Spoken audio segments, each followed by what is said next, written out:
Friends నమస్తే అండి. Welcome back to my channel. ఈరోజు మన రెసిపీ ఎర్లీ మార్నింగ్ బ్రేక్ఫాస్ట్లోకి ఎక్కువ హడావిడి పడకుండా చాలా సింపుల్గా చట్నీ అన్నది అవసరం లేకుండా ఇంట్లో ఉండేటువంటి తక్కువ ఇంగ్రీడియంట్స్తోని తక్కువ టైంలోని ఎంతో టేస్టీగా అయిపోయేటువంటి దోశల్ని ఈ వీడియోలో మీతో షేర్ చేసుకోబోతున్నానండి. ఒక బౌల్ తీసుకొని దీనిలోకి 1 కప్ సగ్గుబియ్యాన్ని తీసుకుంటున్నానండి. నేను ఇక్కడ తీసుకున్నటువంటిది పెద్ద సగ్గుబియ్యం అన్నమాట. ఈ సగ్గుబియ్యాన్ని మంచినీళ్ళతో శుభ్రంగా ఒక 2 సార్లు కడుక్కొని ఇవి మునిగే అంతవరకు నీళ్లు పోసుకొని మూత పెట్టుకొని ఒక గంట పక్కన పెట్టుకుందాము. ఒక గంట తర్వాత ఒక మిక్సీ జార్ తీసుకొని దీనిలోకి మీకు రుచికి అనుగుణంగా పచ్చిమిరపకాయలు వేసుకొని కొంచెం కోర్సుగా గ్రైండ్ చేసుకోవాలండి. ఇలా గ్రైండ్ చేసుకున్న తర్వాత మనం ముందుగా నానపెట్టుకున్నటువంటి సగ్గుబియ్యం చూడండి ఎంత బాగా నానిందో కదా.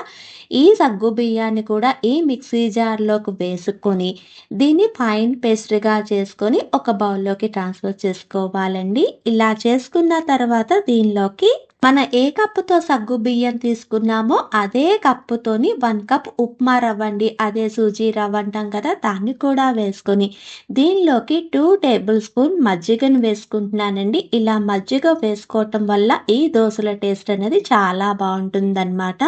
తర్వాత దీనిలోకి రుచికి అనుగుణంగా ఉప్పును కూడా వేసుకొని మనము సగ్గుబియ్యం రుబ్బుకున్నటువంటి మిక్సీ జార్లోకి కొంచెం వాటర్ అన్నది వేసుకొని ఆ వాటర్ని కూడా ఇక్కడ వేసుకొని అంతా బాగా కలిసేటట్టు కలుపుకోవాలండి.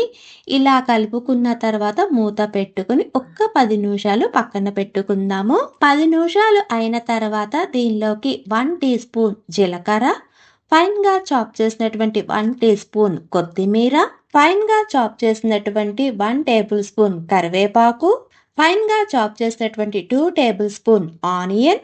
ఇలా వేసుకున్న అన్ని ఇంగ్రీడియంట్స్ బాగా కలుపుకున్న తర్వాత ఇక్కడ పిండి కన్సిస్టెన్సీ చూపిస్తున్నాను చూడండి, ఇలా రావాలి. ఇలా రెడీ అయినటువంటి పిండిని పక్కన పెట్టుకుందాము.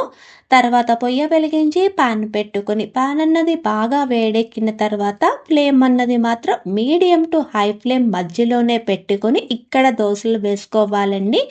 అంతేకాదు ఇక్కడ పిండి అన్నది ఎంత పలుచగా ఉంటే దోశలు అన్నవి అంత బాగా వస్తాయన్నమాట.